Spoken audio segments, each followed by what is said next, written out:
So hello again, everyone. Thank you so much for joining us today for our webinar on how to be truly customer-centered. My name is Sarah Chisholm, and I'm a partner content marketer here at Shopify, and I'll be moderating today. Just a few housekeeping items before we get started. If you happen to drop internet, have to go, or anything like that, we'll be sending a recording to all registrants in the next week or so don't worry about that. And we encourage you to ask questions throughout the webinar using the questions panel, and we'll address them in a 20-minute Q&A at the end of the presentation. So on to our host. Andrew Turrell is the VP of Customer Experience at Red Agency, a customer experience agency based out of Santa Monica, California. I'll let him talk a little bit more about his experience and exactly what customer experience strategy looks like at Red. So I'm going to hand everything over to Andrew now. Cool. Excellent. Well, thank you, Sarah, for the opportunity. I'm really excited to be talking to this group. I was just telling Sarah before, I'm a big fan of the stuff that Shopify is putting out, and I'm really honored to be contributing to that. So, and Sarah didn't tell me to say that, I promise. So, as Sarah mentioned, we have some time for QA after this. The presentation is about 40 minutes, and then don't hesitate to ping me after the session as well. I'll have my contact information at the end. So my name is Andrew Turrell. I work at Red Interactive Agency, VP of Customer Experience Strategy. So I oversee our UX team, strategy, research and insights, and data analytics. I'm not sure if you guys are familiar with Red. We've been around 18 or so years, I guess. We're a creative digital agency. We have a bunch of executional capabilities. We do websites and apps and things like that. And then we also do campaigns and ads and kind of full-scale digital experiences and things. And where I work, strategy kind of sits all across them and kind of services all of those different groups. And I promise this is just a short intro, just to give sort of context of the agency and the kind of work that we're doing. We work with a ton of different clients, big and small, big things like Disney and ESPN. We work with small clients like startups and San Diego Zoo and things like that. And our central philosophy as an agency is to be customer-centered. We believe this approach delivers the most value for our clients, and that's really what I'm going to be talking about today, is how we talk through this with clients. Now, a question you may be asking is, aren't we customer-centered or user-centered or human-centered or all the different words that are thrown out about this? This seems like a topic that's been talked about to death. There's countless different philosophies and perspectives on this, and they're all really smart, IDEO and Frog. There's many different interpretations and methodologies. And I would say that it's also that there's not really a debate on whether to be customer-centered or not. It's a pretty universal agreement that this is a way to go. But despite that, I would throw out that the experiences that we offer at brands still aren't that customer-centered. Something still isn't quite working.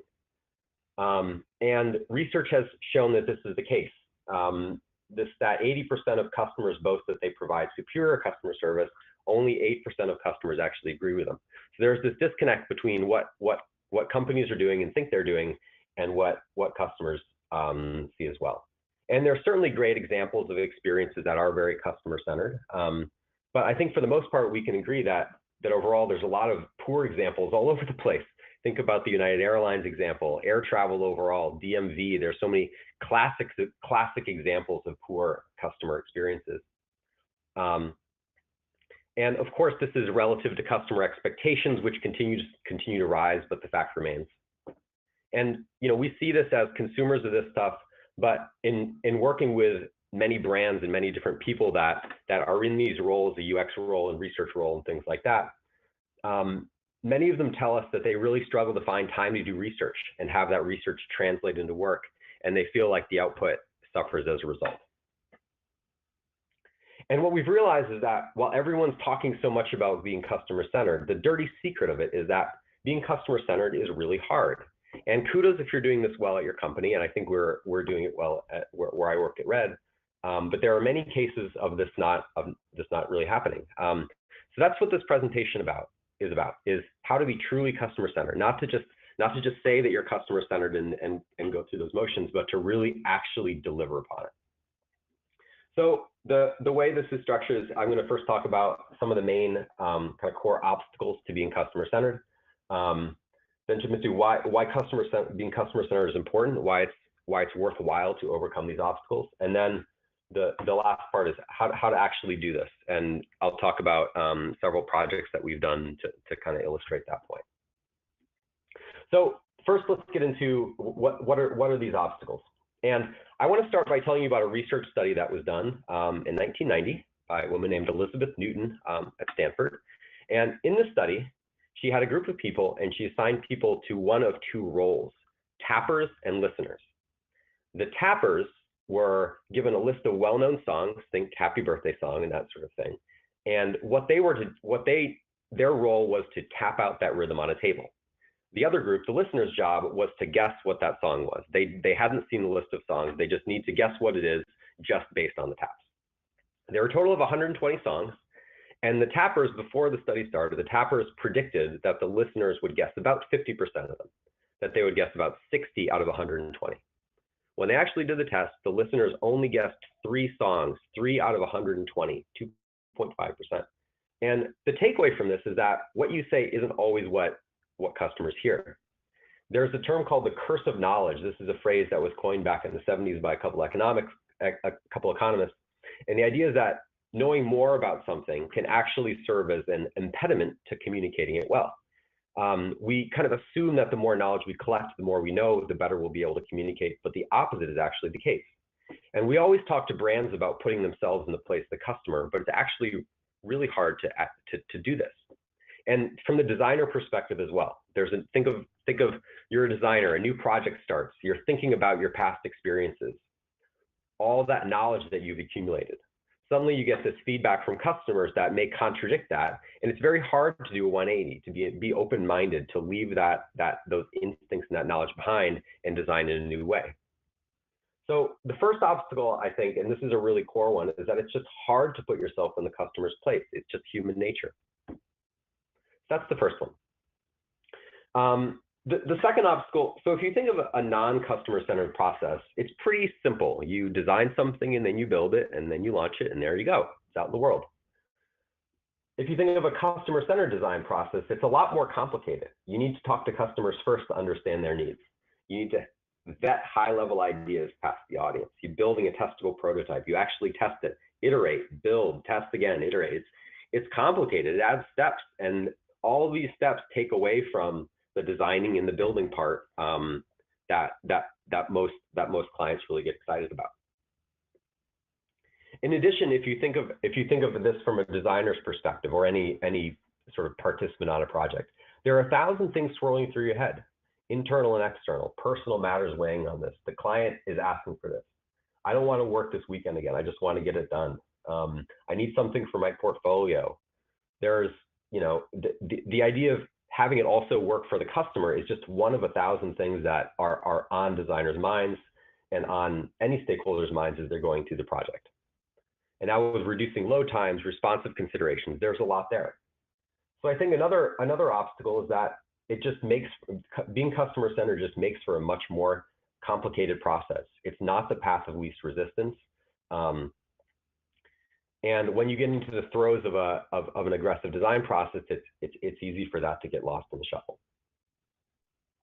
Okay, so the third obstacle, I want to talk about a project that we did with a content brand. So they had articles and a lot of content on their site, and we were redesigning that site for them. And one of the things that we noticed is that they had about 5 ads per article page, and I don't remember the exact number, but it was right about that. And we made the recommendation that to reduce page loads and improve the experience for the user, we recommended reducing that down to one ad per page instead of the 5 that they currently had.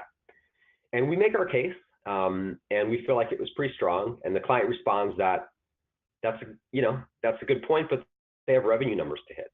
To match the revenue they get with ad impressions per page view, they would need to get 5 times the page views in order to have that same revenue. Crap. It starts to get a bit harder of a sell through if we have to guarantee that they're going to increase their page views by 5 times.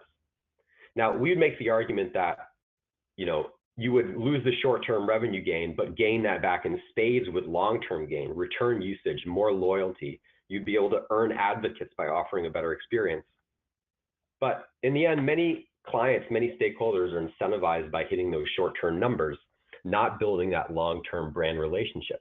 So you can talk all you want about being customer-centered, but what's it going to do for my numbers this quarter. So overall, these obstacles are, it's just hard to put yourself in the customer's place. There's human nature working against this. It makes for a more complicated process. It's absolutely not the path of least resistance. And in the end, clients often prioritize short-term benefit over this long-term brand building. Now, before we get into some of the solutions, I want to talk about why it's worth the effort to even attempt to overcome these obstacles. And I would make the argument that given the nature of customer behavior and the relationship between brands and customers as it's continued to evolve, brands can't afford not to do this, to very aggressively pursue a more customer-centered approach. And I'm going to talk a little about why. First, this stat is pretty eye-opening. The average lifespan of an S&P 500 company has decreased from 67 years in the 1920s to just 15 years today. So back in the 20s, the lifespan was 67 years, and today it's only 15. Large companies are really getting disrupted all over the place. And there's many reasons for this, digital just overall being a big one. But one of the big ones, I believe, is that new competitors are coming in and just better addressing customer needs. Think of a mattress company like Casper. I'm not sure if you guys are familiar with Casper, but buying a mattress is an experience with one pain point after another. The guys at Casper acknowledged this and created a company that alleviates many of these pain points. And there's examples of this all over the place. I think one of the biggest ones is in retail. You see Warby Parker really disrupting the eyeglasses industry. Apparel companies that people talk about, Woody's and Stitch Fix and things like that. A lot of these large companies are being upended by upstarts. So the way that companies can get ahead of this is really by understanding their customers and their needs and working very hard to actually address them before other competitors come in and address them instead. Here's another one, and I just love this chart. So basically what this chart is the proportion of time that people spend on their mobile devices. So the two main call outs here are that people spend 90% of their time on mobile devices and apps and only 10% in the browser. And for a lot of people, this is really eye-opening. And this is actually evolved quite a bit in the past few years. Flurry puts out this chart every year. And a couple years ago, it was at 20%. And that was mind-blowing. It's 10% now. The amount of time that people spend on the browser is extremely small. Behaviors are really changing fast. And it's something to be aware of. And it's the real reason to make sure that we understand what the customer is going through and what they're doing. Similarly, digital platforms are changing really fast as well. This was a survey from Salesforce. 34% of marketing budgets are now spent on channels that marketing professionals didn't even know existed 5 years ago. Snapchat was only founded 6 years ago. Think about Alexa. Instagram is only 7 years old. Bots, influencers. Even in the era now where there's a lot of consolidation around the big players like Amazon, Facebook, and Google, these platforms are still changing at a very high rate. And you really need to stay in touch with your customers so we know where they are. But in addition to knowing where they are, we need to understand how to actually talk to them. A lot of stats have shown that traditional marketing formats aren't resonating the way they used to. 1% of millennials in this survey said that a compelling advertisement would make them trust the brand more. Only 1%. And I do suspect some people were kind of more influenced than they would consciously think, but still, I think the fact remains that this is a very, very low stat. So you need to know your customers to understand how to reach them and how to make them trust your brand better. And then finally, customers just have many more options at their fingertips. And as a result, they've become much more fickle. 89% of customers will start doing business with a competitor after a single negative service experience. With digital, there's just an ease of switching. The other competitors are so much more accessible. We're not bound by the opportunities that were within driving distance like we used to. Now, a tiny competitor anywhere in the world can compete with these visible national chains in terms of retail and buying and things. So why be customer-centered? One, because there are these new competitors that are better addressing customer needs, because customer behaviors and digital channels are changing really fast. How you communicate with them is not resonating the way it used to. Traditional marketing isn't resonating.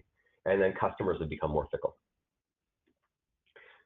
So at this point, we've learned that there's a problem. We learned some of the reasons why. I know this has really felt like a lot of doom and gloom up to this point, but we're going to transition into some good news now. So how do you overcome all these obstacles that we face in this industry? And when we talk about this with clients, we talk about that being customer-centered doesn't mean adding a usability step within design. That's a part of it, but it's a lot deeper than that. It's about creating a customer-centered mindset for the people involved and for the company. And there's different ways to do this depending on your role. So Paul Boag has a great new book called User Experience Revolution that talks about how to do this primarily from within an organization as an internal employee. My role with clients is as an external partner. We're at an agency, but these ideas still apply, and we're still needing to create this mindset shift for our customers. And it's a process shift as well. And we found that there's a specific process that really works to make this happen. The first step is learning through exploratory research with a real focus on primary qualitative research. Second is to synthesize and evangelize those findings. And evangelize is really the key word here. Don't keep these learnings to yourself. Spread them around. Make sure they're internalized, and make sure you're distributing them in the right way. And I'll go into that quite a bit more. And then execute based on that. There are things that you can do to actively make sure that these learnings are kept top of mind. And what actually is done within these steps varies by project for us. Sometimes we're able to have access to upper level management and have a direct impact on changing that mindset of the company from a top down. Sometimes we're doing a specific project like a website or a campaign. And sometimes we're just doing a pitch and we have 2 weeks from kickoff to delivering a vision for execution. And we always follow this process. We found that this is a great recipe for success across the board, regardless of the scope of the project. But where it really starts is customer research. So when we start a new engagement or a website or whatever, we always start with primary research. And this may seem obvious, but as I talked about before, research does take time. And we're often looked to maximize design and dev time, reduce budget, move the launch date forward as much as we can, and jump right into execution. But we always require that this primary research is done first. And there's a couple reasons why we do this. First, it sets a customer-centered vision for execution. So it's one thing to do usability testing during the process of design, but it's a very different thing to set the right vision for the product holistically. And I'll show you a couple examples of what this looks like. And then the second is to establish a foundation of customer insights. We need to establish this mindset. And in doing so, we need to identify who these customers are and set this foundation so it becomes familiar. And by the time we get into execution, it's internalized and everyone understands it, and we can refer back to this. So those are the real reasons to do this up front. The process we use is always a mixed method approach. It's focused on qualitative research with quantitative research to validate and give weight to our qualitative findings. And for our qualitative work, we're really looking to understand our customers at a human level, understand their deeper needs, look broadly at their whole customer experience, not just what we may be building, to see their kind of generalized behaviors. And this really enables us to see untapped opportunities and to make sure that the product is, again, kind of positioned in the right place relative to their broader customer experience with the brand.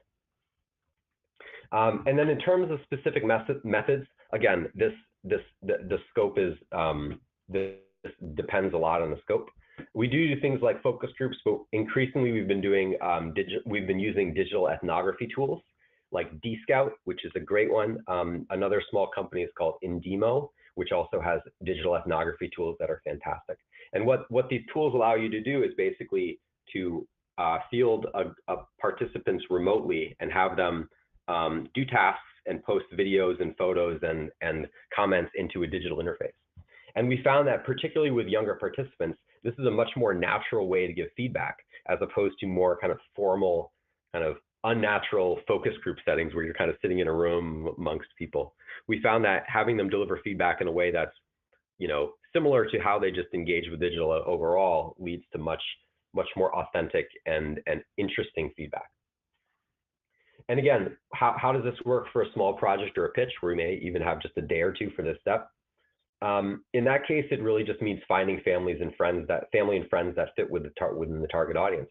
If we're working with a retail brand, it means going into the store, talking to customers, to store employees. We do internal company surveys a lot, ask people open-ended questions about a brand that we're working with. And it's not exhaustive, it's not, representative of the whole audience necessarily, but you get the gist, and you're inevitably getting a quote or a surprising insight that kind of crystallizes into something about the audience. And that all can happen really fast. So I'm going to talk about a couple of different examples that we've done in the past. So one is we worked on the redesign for BET.com, and this was, I think, a year and a half ago or 2 years ago. But at that point, up to that point, their website had been really a marketing vehicle for their TV channel. So BET, Black Entertainment Television, it's a cable channel. It's been around for 35 years. And so that's what their site was, basically a marketing vehicle for the network. And as they were seeing their industry changing, of people moving away from cable and things like that, particularly younger people, they wanted to transition it into more of a self-sustaining business on its own. And they knew their broadcast audience well. They had done quite a bit of research with them, but the site was a new audience. It's a digital audience. It's different than who they were reaching at broadcast. And the types of things we needed to learn were about their digital behaviors, not about their broadcast behaviors. So we started with focus groups of who they saw as their core audience for the site: Gen Z, Millennial, African Americans, and then we validated that with a digital behavior survey, and then we did some secondary research as well. And the style of this, I'm going to kind of jump into some client deliverables a bit. So the style of this will kind of switch, but so that was the research we did. And the main takeaway from the research was the prominence of social media in their lives. And this isn't entirely surprising. I mean, the slide previously talked about how dominant social media is. I think we can all acknowledge that. But the prominence that it has in digital for them was just eye-opening. So when we talk to college students about we asked them the question of which websites do you go to get your news, and they kind of looked at us with this blank stare, like it's just not even something they consider about going to a website to get news. It's all social media. And this insight was so prominent that it really drove our design in terms of the competitors that we were looking at. Instead of looking at other websites that appealed to a similar audience or whatever, we didn't really look at those. We looked at social. We looked at the UI standards of social media platforms that they use instead of other design platforms. And there was a couple of ways that this manifested, but one was in just the overall thought around the vision for the site. Primarily, we saw this idea of feeds as a key idea. Feeds are a central part of most social media platforms. So we saw it as the core of the experience on every page, even sub pages. We found that the majority of the traffic for BET was coming straight into sub pages. So how do we embody feeds there as well? And you can check out the design of the site. And so we also took a modular approach. The modules didn't fit tightly into a fixed page layout. Think of kind of magazine-oriented layouts like New York Times or many other news sources. So instead of kind of fixed layouts like that, elements can flow in any order. This was part of our design documentation. It was something like a 300-page functional spec by the end of it. But so there are a number of different cues, and you can see even the design of the modules is similar to what we saw on social media. And you can go to the site now on BET.com or after the presentation, I suppose. And it's been live for about a year and a half, but you can definitely see the cues from social media and how that learning and that insight from customers really applied there. Speaking to another type of research process that we did, we're the digital strategy agency for Bud Light, and their focus was using digital to build friendships and be part of friendship occasions. So from a research standpoint, how we did that was a mobile ethnography over Memorial Day weekend. So we had 28 participants within their core target audience range. and we ask them to post photos, to post videos, to post commentary about how they're engaging with their friends over Memorial Day weekend occasions, how they're using digital, and things like that. And that the insights from that really drove what our strategy was for them. This is just another example. And this looks very different from project to project, but overall, just do primary research. It doesn't matter if it's 5 conversations with family and friends, or it's a big client and it's a big mixed method approach. It's really critical to kind of understand who your users are. But it's not enough just to understand it in and of yourself. It's really critical to synthesize and evangelize these findings. And I'm going to talk about this a bit more. We're always working within a team, and inevitably, good customer-centered design is the result of decisions by a lot of people. And what we found that really leads to success in this process is that you really need to empathize with the state of mind of your clients and colleagues, and really utilize principles of good communication to help them internalize what they're saying, and really just make a focus of selling it through. And I mean, think of the core stakeholders on a project, an executive team or whoever it is. You're presenting to them. It's one of 10 meetings they have that day. They're jumping from thing to thing. They're probably multitasking during that meeting. How do you present to them in a way that it stays in their head? If you're talking to a creative type, how do you be creative and be visually striking in your work? And unfortunately, a lot of our work is under NDA, so I can't show the visuals, but it's really critical to think about who your audience is when you're presenting the research, and really be tailoring it to them and what their day-to-day is like and what their perspective is like. And I think this is where a lot of the best intentions around being customer-centered get broken down. You've sold through this idea of doing the research. You've done it. You've gotten some interesting insights. You're excited. But when you present it to people, they don't really listen. For some reason, it doesn't really sink in. And then when you get into execution, it doesn't really hold. And at Red, we're extremely mindful of this and work hard to really do it. But you've really got to sell it, and that's really the point of this phase. So I'm gonna go through some examples. And one of the reasons that we really prioritize the qualitative findings in the research phase that I talked about before is that these qualitative findings we found to really get your point across most strongly. And I'll give you an example. So one project we worked on recently was with Audi. And what Audi was looking to do is evolve the sales process in the US. And they really wanted to understand the opinions and expectations of future Audi buyers. As a car company, they're looking 5, 8, 10 years ahead. So we talked to college kids, and there were a lot of specific constraints around this. We wanted to make sure they were at particular schools and particular majors, were involved in particular extracurricular activities that kind of we had seen to kind of position them in a path that they would be the kind of target customer for Audi in the future. And the ultimate audience for this presentation was their German executive team. Audi's a German company. And in Germany, the whole car shopping experience is different. The dealership model that we have here doesn't exist. So this was kind of a peek into the American market for them. And before we got into the project, before we got into the primary research, we just did some digging into existing research that was already out there. And one thing that we learned, and this is not really a surprise, is that people don't like the dealership experience, like really don't like it. And this isn't a mind-blowing insight, but true. 87% of American adults dislike something about the process of purchasing a vehicle at a traditional car dealership. Right? That's a terrible stat. And however, Audi knows this, all the companies know this, and yet the model still exists unchanged, except for a company like Tesla. But this is the predominant model in right now dealerships. So we really wanted to explore this in primary research. So among other things, we really dug into this idea of the dealership experience with focus groups, with one-on-one interviews. We did an ethnographic study on this as well. And there was one moment in the focus group that really stood out. There was this girl, she was 19, really good student, just a normal college student. And what we asked her was, what is your mindset going into a dealership? And this is what she said, direct quote, "I go into a dealership guns loaded." And of course, she meant this figuratively, obviously. But as we continued around the room, other people made these similar kind of violent references. They made references to going to war, and they laughed about how they lied to a salesman at a dealership about other quotes that they got.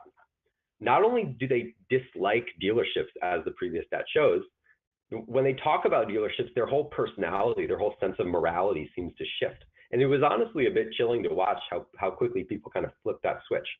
And for an auto brand, think about how this degrades your brand trust. So this is when we presented it to the client, this is how we presented it, not in stats, but in quotes. We showed videos of people talking about this. We had various quotes shown. And this is the kind of thing that sticks with you. It's not those quotes. That's why that they don't take hold. It's these kind of stories that you find thinking about later. Like this quote in this moment in the focus group really stuck with me. When you hear sort of a human voice talking about this in a compelling way, that really makes a difference.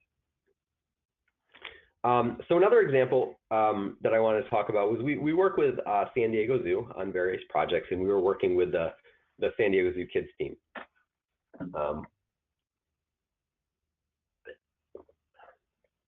Excuse me, take a sip of water. So the San Diego Zoo Kids is an organization that has a number of initiatives. And one of which is they have a TV network about animals that they only have in children's hospitals across the U.S. It's an incredible initiative. They create this whole TV network just for children's hospitals. They fund the whole thing. And they also have a website that's a resource for a whole variety of entertainment and education information about animals, including games, activities, live cams, and things like that. And we were working them on a project to redo that website. And they were kind of, when we did the kickoff with them, they were kind of thinking that the site could have this kind of broader purview, that it could appeal to this broad audience, kind of 3 to 12-year-olds. It could encompass all the different factors of their brand, the TV channel, their various animal conservation initiatives, as well as all the content that was there. And they have entertainment content that they were kind of seeing as in competition with other kids brands like Disney and Nick Jr., and kind of more educational brands as well. So they're kind of casting this kind of broad net about what the site should do.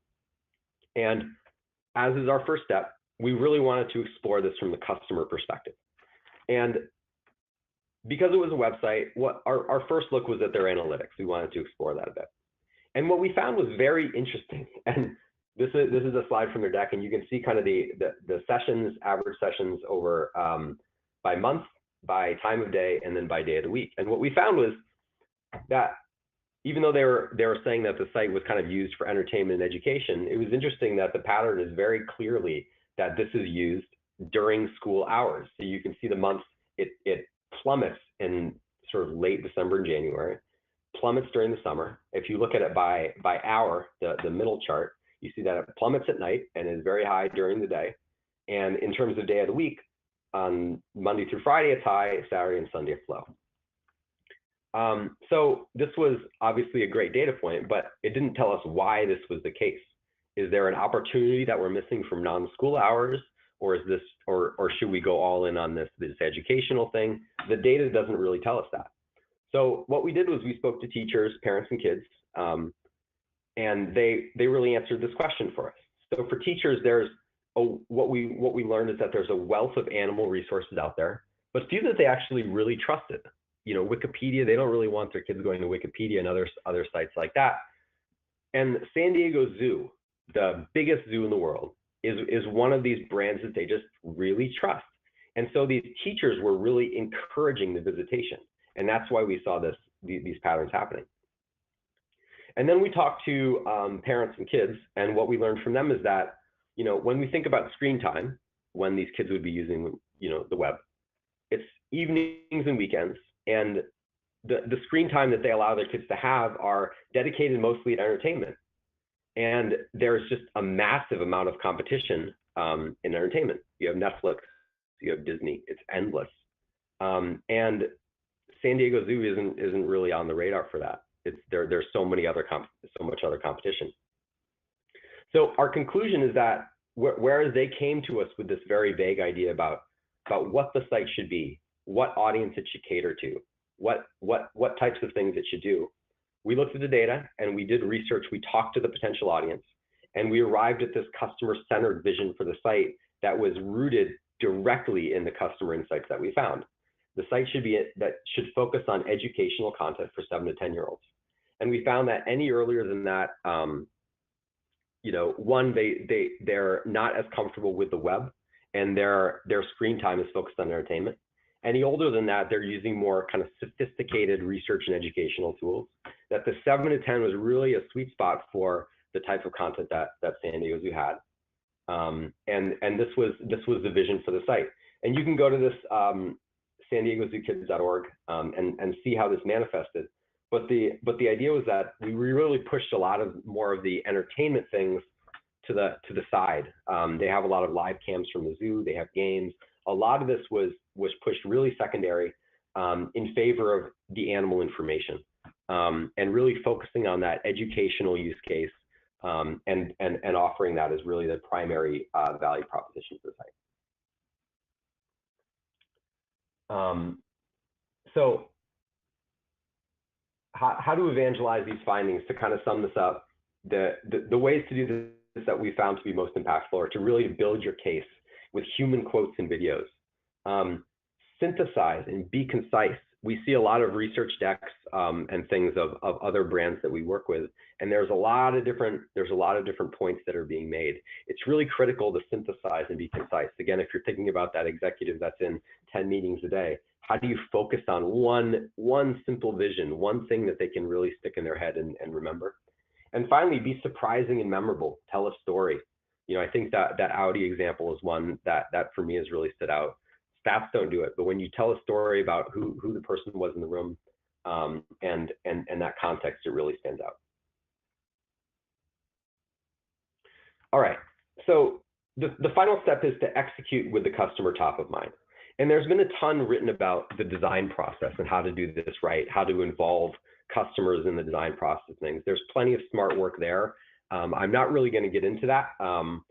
There's a ton that's been already written. But what we've generally found is that this process, doing this earlier stuff, really sets the right tone. It sets a customer-centered vision for the product. It identifies the customer. By this point, hopefully all these learnings have been eternalized, and people really feel it, have a sense of who this customer is. And when you get to execution, you're able to progress through it a lot more easily. But it's a lot more than just building empathy. You have to make sure you're actively doing things to keep the findings top of mind and to keep connected with your customer base. And the first is to keep the insights visible. We always have the goal for a project that that the client puts the strategy or whatever that output is, they put it up on their wall. If it's up on their wall, it's top of mind. So a lot of that earlier stuff, beauty is a very important factor, aesthetics. We also print out this stuff for the client to help them put it up. We have team war rooms at our office, so if there's a team working on something, we have them sit together. So internally, we don't just print this up and have it available to them. We make sure it's up on the wall and visible to them in their workspace while they're working. So they're sort of visibly top of mind, like literally visibly. The other component of this is making testing required. It doesn't have to be formal. Just do it in some way, shape, or form. There are no downsides to this. And even the process of knowing that you have to go through that testing, imagining someone else going through the design puts you in a different mindset.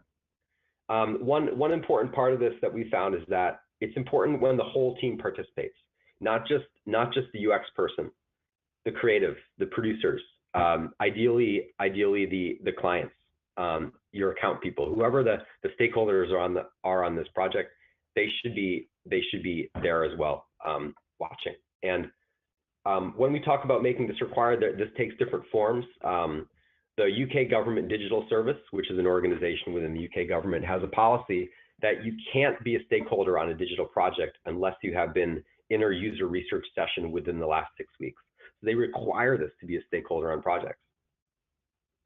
And there's different methods to do this. One tool that we've been using is called Look Back. It's a mobile testing tool that captures screen interactions and also uses the camera to record a video and the audio of the participant as well. In the past, for mobile testing, we've had to kind of rig up a camera setup, which is helpful in seeing hand movements, but this Look Back really enables much more rapid, flexible testing. You can just bring a phone to anyone and start recording as they're interacting with the element as well. We also do a ton of prototyping. Prototyping is a core part of how we design, and we find that if you're doing prototyping anyway, it's a great way to more easily get right into testing without having to do the extra effort of creating testable objects. So the more prototyping you do, the more easily that can transition to testing, and the more quickly you can iterate. And for that, we predominantly use Proto.io, which is a great tool, but there's awesome new prototyping tools that are coming out all the time. So we're always kind of tinkering with different ones at different points. So make testing required. And finally, if you're presenting work, set it up in the context of the strategy, the research.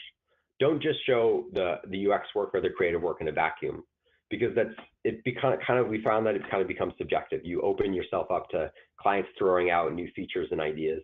But if it's always rooted in the customer insights that you've already agreed upon, and if you're saying that this isn't just your subjective idea, this is what the clients need, we've agreed on this, and this is how the design work addresses this and delivers on it. If you remind them of that again and again, it makes that research and those insights much more ingrained, and it becomes a lot easier to get ideas sold through. And so if you've done this right, if you followed the process from the research to evangelism, you've really set yourself up for effortless execution. So to review these 3 steps: learn through exploratory research, really focus on qualitative research, even if it's quick conversations. They offer really meaningful value, and they can help you create that story that can kind of bring stakeholders in and sell this through. And then synthesize and evangelize findings. Really focus on how you're selling those research findings. Tell stories, make it concise, make it memorable and surprising. Really think about the storytelling side of it. And then finally, execute with the customer top of mind. Really actively remind clients and colleagues about the findings, and involve everyone in that testing. And that is it. Thanks. We hit the time pretty well there. We did. We're just on time with where we were going. Perfect. So we'll let some questions come in through the questions panel, but I'll kick this off with: how can agencies and freelancers, especially smaller businesses, do qualitative research on a budget? Yep. So I think as I was kind of saying a bit there, the thing about qualitative research is that in many cases it's free. You can just talk to people. Qualitative research is just in the air.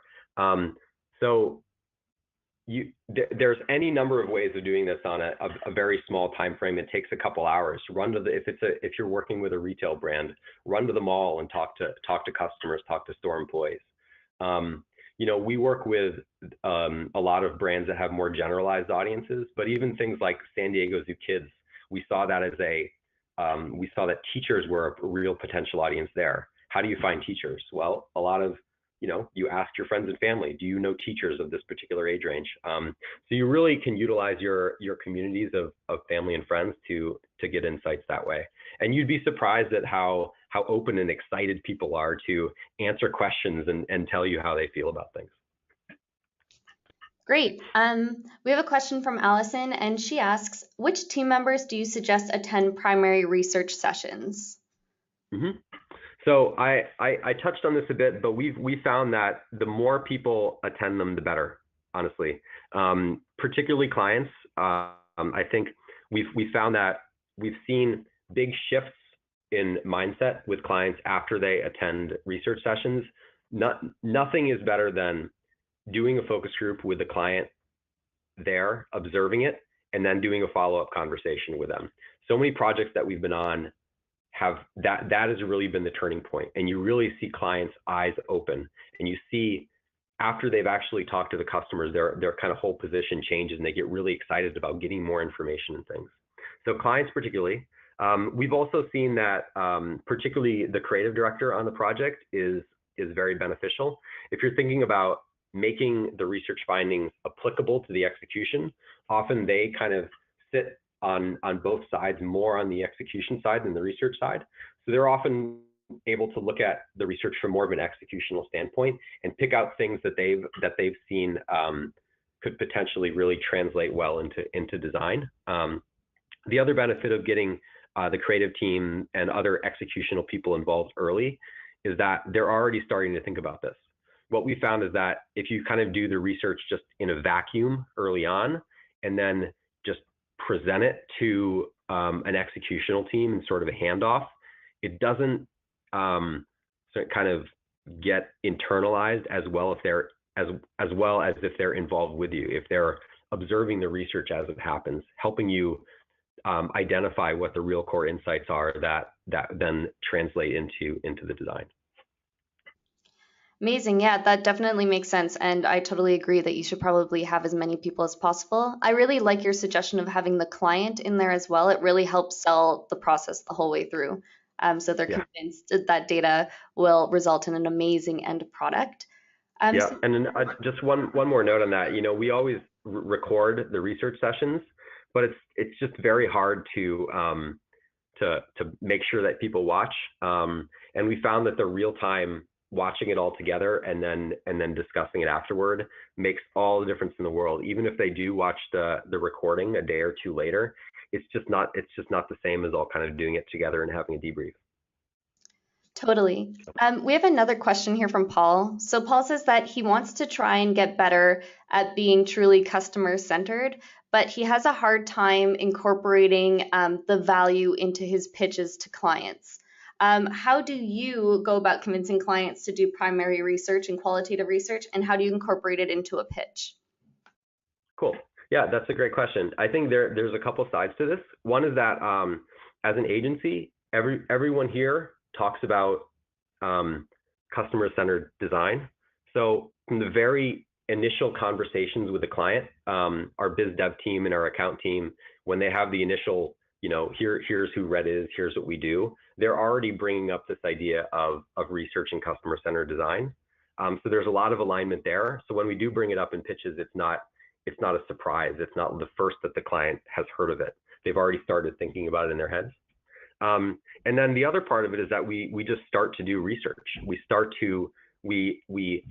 If we're doing a pitch, it's usually in the format of, here's what we learned about the customer, here's what it means, and here's some sort of sample executions for it, depending on what it is. We still follow that same process, and we talk about we set up that idea that the design is rooted in these customer insights, and then it's just a matter of figuring out the schedule and making sure that there's time set aside early on for that. Does it answer your question? We'll wait to hear back from Paul. But while we do, I just want to note that Roby just wrote in with a nice comment. He says, too many clients don't have enough contact with their customers. They're often blissfully unaware. This is a great webinar. Cool. Yeah, that's it's interesting. We've found that there's some different cases. Sometimes one thing that we've been often seeing is that clients have mountains of data, they have mountains of information, but what they don't have is the ability to really synthesize it and make it actionable. So in some cases, we find that initial research phase is a combination of us doing our own research, but also kind of pouring through what they've found and finding the meaningful parts and then kind of synthesizing and evangelizing that. Because I think a lot of our clients are on board with the idea of data collection. They know that it's important. They often haven't done the primary research in some cases, but they have a lot of data. They have a lot of customer information, but that synthesis and evangelism is really the core part in that case of really helping them figure out what to do with it and make it actionable. Great. So Anna has a question, and she asks, what are your favorite research tools that you use on a day-to-day basis, both at work and maybe even just to get to know more people outside of work? Mm-hmm. So like primary research tools, I assume she means, we have reduced our usage of secondary research tools. I think a lot of them are great, and they have information, good information that helps us kind of keep abreast of the industry and gives us kind of general information about behaviors and things like that. So we do use those to a degree, like Mintel and eMarketer and stuff like that. But we've really found that it's the digital ethnography tools that really provide the best information.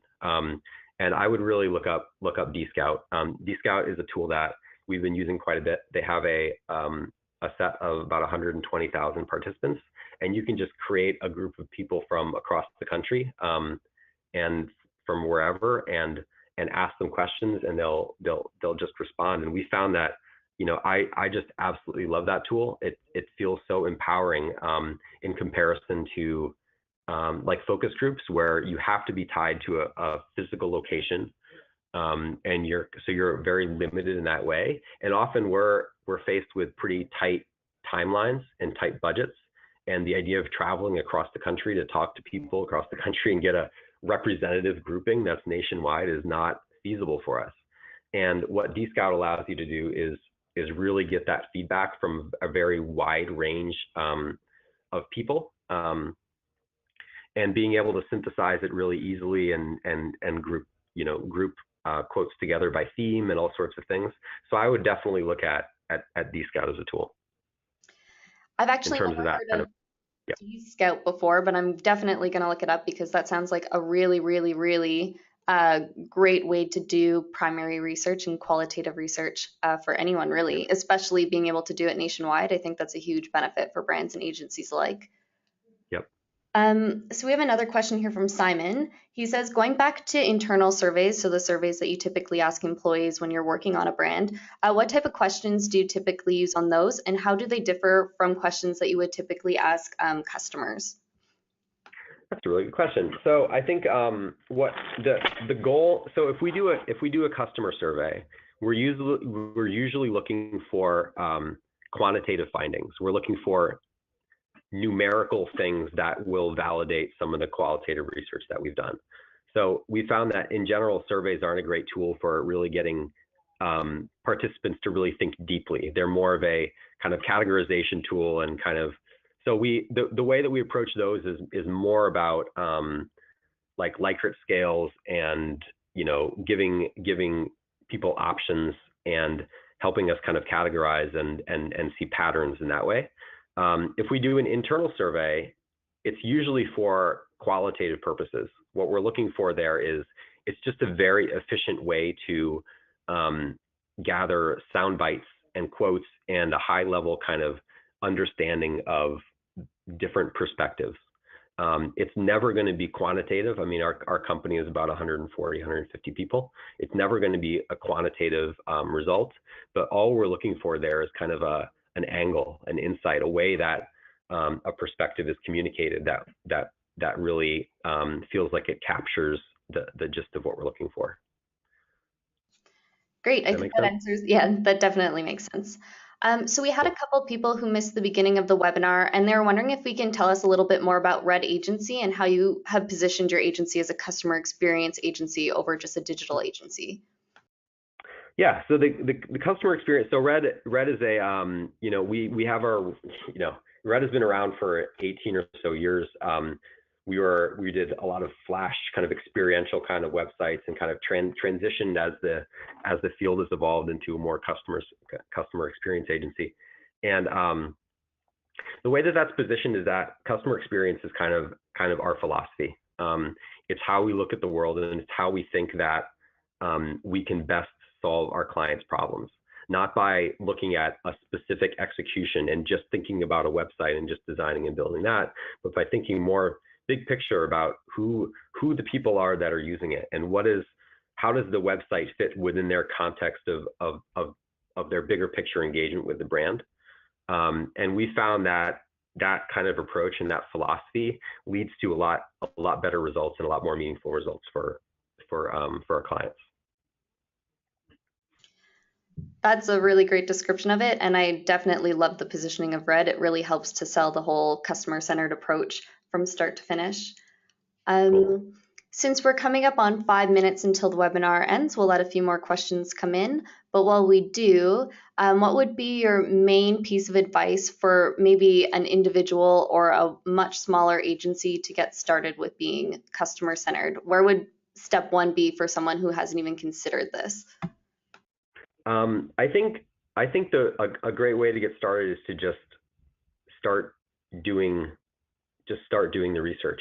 A lot of the stuff there's no barriers to talking to people, to doing little usability tests and things like that. I think it's just these insights are just out there, they're in the air, and sometimes it feels just dead simple to do this, but if you just talk to people they'll kind of tell you how they feel about things. And it seems like kind of a stupid, simple kind of thing, but I think sometimes people put research on a bit of a pedestal and think that there's, you have to go through all these steps and all this process to do research.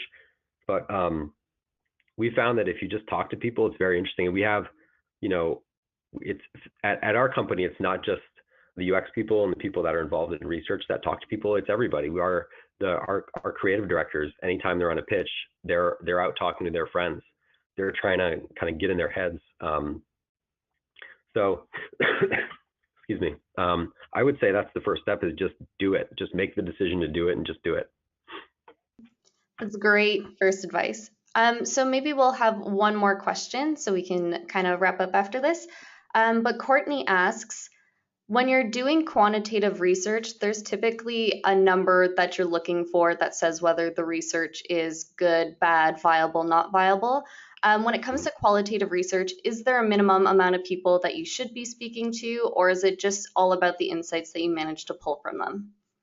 Yep. So I think that's where that marriage of qualitative research and quantitative research is important, because if you just do qualitative research and you get a couple quotes that say one thing or another, then that might just be an aberration. It might be an outlier. Like the Audi example. If we heard from some people that this is how they feel about the dealership experience, it's not necessarily something you should shift your business around addressing, because it might just be kind of a fluky thing. But when you compare that qualitative research with quantitative research and see alignment between those two things, that's where you're really onto something. So I don't think that there's a too small amount with qualitative research. I think it also kind of depends on how broad your audience is and how many kind of different disparate types of groups you're looking at. But I don't really think there's an idea of being too small.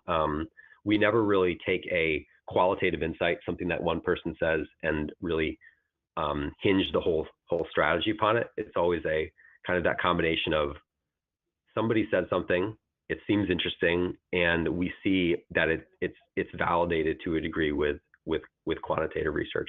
And maybe that's quantitative research that you do. Maybe it's secondary research that's already been done, but some sort of quantitative finding that can really validate it. Sure, that's amazing. And I think that answered Courtney's question. So we're coming up to 2 minutes to 2. I think we'll put a hold on the questions for now. I just wanted to say again, thank you so much, Andrew, for coming in and talking through how to be truly customer-centered with us. I know I learned a heck of a lot in this 1 hour, and I know a lot of our attendees really appreciated it too. So thank you. Cool. Thanks a lot for having me. I appreciate it. Perfect. And before we end the webinar, I just want to let everyone know that we have an upcoming webinar on September 28th. It'll be on GraphQL on Shopify. So if you've ever been interested on how we use GraphQL, you'll definitely want to come to this. And again, thank you so much, Andrew. So if anyone wants to reach out to you afterwards, they're free to connect with you on LinkedIn or at your Twitter address. Sounds great. Perfect. Thank you so much, everyone, for attending. Have a great afternoon. Bye.